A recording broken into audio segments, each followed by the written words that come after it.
Hi hello నమస్తే welcome back to VV kitchens. నేను మీ వర్ధిని విజయ్. ఈరోజు ఒక సండే స్పెషల్ రెసిపీతో నేను మీ ముందుకు వచ్చేసానండి. అది మరేంటో కాదు, మటన్ దమ్ బిర్యానీ. నాన్ వెజ్ని ఇష్టపడే వాళ్ళందరికీ కూడా ఈ మటన్ బిర్యానీ చాలా బాగా నచ్చుతుందండి. ఒకసారి నేను చెప్పే టిప్స్ పాటిస్తూ కనుక ఈ మటన్ బిర్యానీని ప్రిపేర్ చేశారంటే ఫస్ట్ టైం ప్రిపేర్ చేసే వాళ్ళు కూడా చాలా పర్ఫెక్ట్గా చాలా టేస్టీగా ప్రిపేర్ చేస్తారండి. రెస్టారెంట్కి ఏమాత్రం తీసిపోని విధంగా ఈ మటన్ దమ్ బిర్యానీ టేస్ట్ అనేది ఉంటుంది. చేయకుండా ప్రాసెస్ స్టార్ట్ చేసేద్దామండి. ముందుగా స్టవ్ వెలిగించి స్టవ్ పైన ఒక ఫ్రై ప్యాన్ని పెట్టుకొని దాంట్లోకి 10 నుంచి 15 వరకు ఎండుమిరపకాయలు వేసుకోవాలి.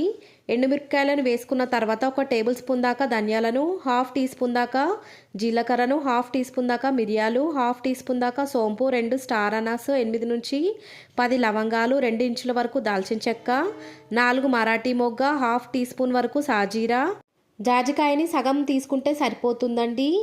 హాఫ్ టీ స్పూన్ దాకా జాపత్రిని కూడా వేసుకొని వీటన్నిటిని కూడా మంటను లో ఫ్లేమ్లోకి అడ్జస్ట్ చేసుకొని మాత్రమే 30 సెకండ్స్ పాటు బాగా కలుపుకుంటూ ఫ్రై చేసుకోవాలి. 30 సెకండ్స్ తర్వాత ఇప్పుడు ఈ ప్యాన్లోకి ఒక టేబుల్ స్పూన్ దాకా ఇలాచీలను కూడా వేసుకొని ఇలాచీలను కూడా మరొక 30 సెకండ్స్ పాటు బాగా ఫ్రై చేసుకున్న తర్వాత ఒక బిర్యానీ ఆకును కూడా వేసుకొని దాన్ని కూడా మరొక 30 సెకండ్స్ పాటు బాగా కలుపుకుంటూ ఫ్రై చేసుకోవాలి. ఇప్పుడు ఈ స్పైసెస్ అన్నిటినీ కూడా ఒక ప్లేట్లోకి ట్రాన్స్ఫర్ చేసుకొని చల్లార్చుకున్న తర్వాత మెత్తటి పౌడర్ లాగా ప్రిపేర్ చేసుకొని పక్కన ఉంచుకోవాలండి.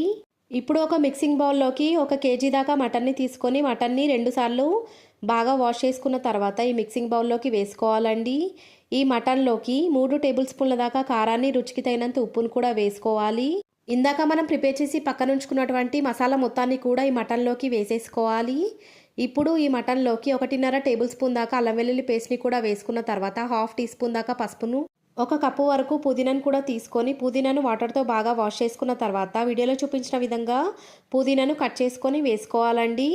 అలాగే కొంచెం కొత్తిమీరను కూడా తీసుకొని ఆ కొత్తిమీర మొత్తాన్ని కూడా వాటర్తో పాటు బాగా వాష్ చేసుకున్న తర్వాత కొత్తిమీరను కూడా కట్ చేసుకొని ఈ మటన్లోకి వేసేసుకొని మనం యాడ్ చేసుకున్నటువంటి ఇంగ్రీడియంట్స్ అన్నీ కూడా మటన్తో పాటు బాగా కలిసేలాగా కలుపుకున్న తర్వాత 1 కప్పు వరకు పెరుగును కూడా వేసుకోవాలండి. ఈ పెరుగు క్వాంటిటీ వచ్చి 150 గ్రామ్స్ వరకు ఉంటుంది. తీయటి పెరుగును మాత్రమే వేసుకోవాలండి.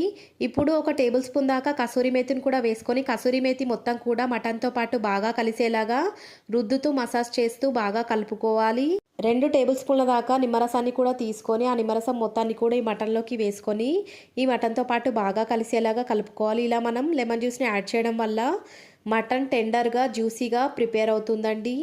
నిమ్మరసం మొత్తాన్ని కూడా మటన్తో పాటు బాగా కలుపుకున్న తర్వాత ఇప్పుడు ఈ మటన్లోకి 1 టీ స్పూన్ దాకా నెయ్యిని కూడా వేసుకొని నెయ్యి మొత్తం కూడా ఈ మటన్తో పాటు బాగా కలిసేలాగా మరొకసారి కలుపుకున్న తర్వాత ఈ బౌల్ పైన మూత పెట్టి హాఫ్ అన్ అవర్ నుంచి 1 అవర్ వరకు ఈ మటన్ని బాగా ఫ్రిడ్జ్లో ఉంచి మ్యారినేట్ అవ్వనివ్వాలండి. మీ దగ్గర టైం కనుక ఎక్కువగా ఉన్నట్లయితే 2 నుంచి 3 గంటల వరకు కూడా ఈ మటన్ని మ్యారినేట్ చేసుకోవచ్చండి. ఎంత ఎక్కువసేపు ఈ మటన్ని మ్యారినేట్ చేసామంటే అంత జ్యూసీగా అంత టెండర్గా ఈ మటన్ అనేది ప్రిపేర్ అవుతుంది. మటన్ని మ్యారినేట్ చేసుకున్న హాఫ్ అన్ అవర్ తర్వాత ఒక పెద్ద బౌల్లోకి 1 కేజీ వరకు బాస్మతి రైస్ని వేసుకొని ఆ బాస్మతి రైస్లోకి నార్మల్ వాటర్ని వేసుకొని 2 నుంచి 3 సార్లు బాగా వాష్ చేసుకోవాలండి. రైస్ మొత్తాన్ని కూడా బాగా వాష్ చేసుకున్న తర్వాత ఇప్పుడు ఈ రైస్లోకి మంచినీళ్ళని వేసుకొని అరగంట పాటు ఈ రైస్ మొత్తాన్ని కూడా బాగా నానబెట్టుకోవాలి. రైస్ని నానబెట్టుకున్న అరగంట తర్వాత స్టవ్ వెలిగించి స్టవ్ పైన ఒక పెద్ద బౌల్ పెట్టి ఆ బౌల్లోకి 4 టేబుల్ స్పూన్ల దాకా ఆయిల్ని వేసి బాగా వేడి చేసుకోవాలి. ఆయిల్ బాగా వేడైన తర్వాత మంటను లో ఫ్లేమ్లోకి అడ్జస్ట్ చేసుకొని పెద్ద సైజు ఉల్లిపాయని వీడియోలో చూపించిన విధంగా సన్నగా కట్ చేసుకోవాలి. ఆ కట్ చేసుకున్నటువంటి ఉల్లిపాయ పీసెస్ మొత్తం కూడా ఆయిల్లో వేసుకొని వీడియోలో చూపించిన విధంగా గోల్డెన్ షేడ్లోకి వచ్చేంత వరకు కూడా మంటను లో ఫ్లేమ్లోకి అడ్జస్ట్ చేసుకొని మాత్రమే మధ్య మధ్యలో కలుపుకుంటూ ఈ ఆనియన్స్ని గోల్డెన్ షేడ్లోకి వచ్చేంత వరకు కూడా బాగా ఫ్రై చేసుకోవాలి. వీడియోలో చూపించిన విధంగా ఆనియన్స్ గోల్డెన్ షేడ్లోకి వచ్చిన తర్వాత ఆ ఉల్లిపాయల్లో నుంచి సగం ఉల్లిపాయలని తీసి మన నెక్స్ట్ ప్రొసీజర్ కోసం కాసేపు ప్లేట్లో పక్కన ఉంచుకోవాలి. ఇప్పుడు సన్నగా కట్ చేసుకున్నటువంటి 4 పచ్చిమిరపకాయలను ఈ ఆయిల్లోకి వేసుకొని పచ్చిమిరపకాయలను కూడా గోల్డెన్ షేడ్లోకి వచ్చేంత వరకు బాగా ఫ్రై చేసుకున్న తర్వాత మ్యారినేట్ చేసుకున్నటువంటి మటన్ మొత్తాన్ని కూడా ఈ బౌల్లోకి వేసేసుకోవాలి. ఉల్లిపాయలు మటన్ 2 కూడా ఆయిల్తో పాటు బాగా కలిసేలాగా అడుగు నుంచి బాగా కలుపుకొని ఈ ఆయిల్లో 15 to 20 మినిట్స్ పాటు మంటను లో ఫ్లేమ్లోకి అడ్జస్ట్ చేసుకొని మధ్య మధ్యలో కలుపుకుంటూ ఈ మటన్లో నుంచి ఆయిల్ పైకి తేలేంత వరకు కూడా బాగా ఉడికించుకోవాలి. బౌల్ పైన మూత పెట్టి బాగా ఉడికించుకోవాలి. మధ్య మధ్యలో 2 నిమిషాలకు ఒకసారి కలుపుతూ ఉండాలండి, లేదంటే కింద అడుగు తగిలే అవకాశం ఉంటుంది. ఈ విధంగా మటన్ని ఉడికించేటప్పుడు మటన్లో నుంచి వాటర్ అనేటివి బయటికి వస్తాయండి. వీడియోలో చూపించిన విధంగా మటన్లో వచ్చిన వాటర్ మొత్తం కూడా డ్రై అయిపోయి మటన్లో నుంచి ఆయిల్ అనేది పైకి సపరేట్ అయ్యేంత వరకు కూడా బాగా ఉడికించుకోవాలి. ఆయిల్ అనేది పైకి తేలిన తర్వాత ఇప్పుడు ఈ మటన్లోకి బాగా మరిగించుకున్నటువంటి వాటర్ని 2 లీటర్ల వరకు ఈ మటన్లోకి వేసుకోవాలండి. ఈ మటన్ని ఉడికించడానికి నార్మల్ వాటర్ని మాత్రం అస్సలు వేసుకోకూడదు. బాగా మరిగించినటువంటి వాటర్ని మాత్రమే ఈ మటన్లోకి వేసుకొని ఆ మటన్తో పాటు ఈ వాటర్ మొత్తం కూడా బాగా కలిసేలాగా కలుపుకొని మటన్ని 80% వరకు కుక్ చేసుకుంటే సరిపోతుందండి. మటన్ ఉడికేలోగా మనం ఇందులోకి బిర్యానీ రైస్ని ప్రిపేర్ చేసుకుందామండి. స్టవ్ పైన ఒక పెద్ద బౌల్ పెట్టి దాంట్లోకి 4 లీటర్ల దాకా మంచినీళ్ళని వేసుకోవాలి.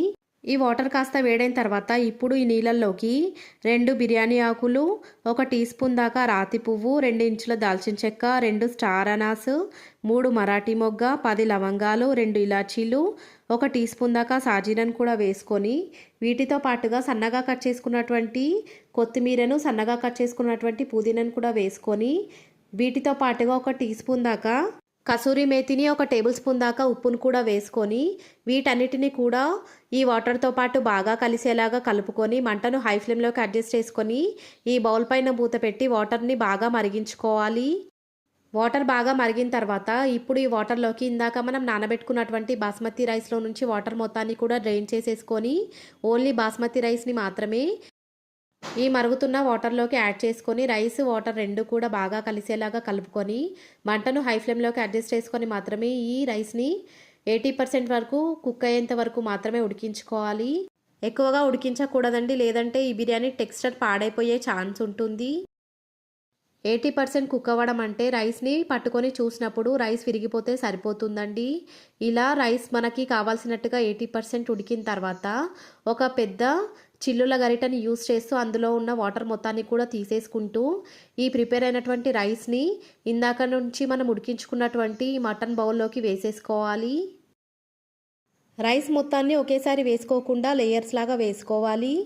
రైస్ని సగం వరకు వేసుకున్న తర్వాత ఇప్పుడు ఈ రైస్ పైన 1 టేబుల్ స్పూన్ దాకా నెయ్యిని కూడా వేసుకోవాలి. నెయ్యి మొత్తాన్ని కూడా ఈ రైస్ పైన స్ప్రెడ్ చేసుకున్న తర్వాత ఒక బౌల్లోకి 2 టేబుల్ స్పూన్ల దాకా గోరువెచ్చని పాలను తీసుకొని ఆ పాలల్లోకి 1/2 టీ స్పూన్ దాకా సాఫ్రాన్ కూడా వేసుకొని 10 to 15 మినిట్స్ పాటు నానబెట్టుకున్నటువంటి ఆ సాఫ్రాన్ మిల్క్ని కొంచెం కొంచెంగా ఈ రైస్ పైన వేసుకోవాలి. వీడియోలో చూపించిన విధంగా సాఫ్రాన్ మిల్క్ మొత్తాన్ని కూడా స్ప్రెడ్ చేసుకున్న తర్వాత కొంచెం సన్నగా కట్ చేసుకున్నటువంటి కొత్తిమీరను కూడా వేసుకొని దానితో పాటుగా మనం ఇందాక ఫ్రై చేసి పక్కన ఉంచుకున్నటువంటి ఆనియన్స్ని కూడా ఈ రైస్ పైన స్ప్రెడ్ చేసుకొని మరొక లేయర్ లాగా మిగిలిన రైస్ మొత్తాన్ని కూడా వేసేసుకోవాలి. ఇప్పుడు మిగిలిన సాఫ్రాన్ మిల్క్ని కూడా ఈ రైస్ పైన స్ప్రెడ్ చేసేసుకొని దాంతో పాటుగా సన్నగా కట్ చేసుకున్నటువంటి ఇంకా కొంచెం కొత్తిమీరను కూడా వేసుకొని 1 టేబుల్ స్పూన్ దాకా నెయ్యి మొత్తాన్ని కూడా ఈ రైస్ పైన స్ప్రెడ్ చేసుకొని మిగిలినటువంటి ఫ్రైడ్ ఆనియన్స్ మొత్తాన్ని కూడా ఈ రైస్ పైన వేసేసుకోవాలి. ఇప్పుడు ఒక ఎయిర్ టైట్ లిడ్ని ఈ బౌల్ పైన పెట్టుకోవాలండి. ఇలా మనం ఎయిర్ టైట్ లిడ్ని కనుక యూజ్ చేసినట్లయితే ఆవిరి ఏమాత్రం కూడా బయటకి వెళ్ళకుండా బిర్యానీ బాగా దమ్ అవుతుంది. అలా కాకుండా మీ దగ్గర సిల్వర్ ఫాయిల్ పేపర్ కనుక అవైలబుల్గా ఉంటే దాంతో కూడా ఈ బిర్యానీని కవర్ చేసుకోవచ్చు. లేదా గోధుమ పిండిని ఈ బౌల్ చుట్టూ ఎడ్జెస్లో కూడా ఇన్సర్ట్ చేసి దానిపైన మూతను కూడా బోర్లించుకొని దానిపైన బరువు పెట్టుకోవచ్చు అండి. ఏ విధంగా చేసినప్పటికీ కూడా ఈ దమ్ అనేది బయటకి పోకుండా ఉంటే సరిపోతుంది. ఇలా ఈ బిర్యానీని 1/2 అవర్ నుంచి 40 మినిట్స్ పాటు కింద ఒక పెంక వేసుకొని ఆ పెంక పైన ఈ బౌల్ నుంచి బాగా కుక్ చేసుకోవాలి. మంటను హై టు మీడియం ఫ్లేమ్లోకి అడ్జస్ట్ చేసుకొని ఈ బిర్యానీని కుక్ చేసుకోవాలండి.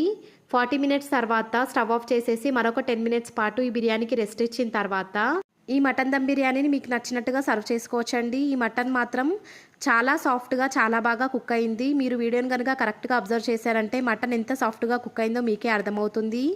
ఈ రెసిపీ కనుక మీకు నచ్చినట్లయితే లైక్ చేయండి, మీ ఫ్రెండ్స్ అండ్ రిలేటివ్స్తో షేర్ చేయండి. ఇలాంటి simple and easy tasty authentic recipes కోసం మన వివి కిచెన్స్ ఛానల్ని సబ్స్క్రైబ్ చేయడం మాత్రం మర్చిపోకండి. Thanks for watching.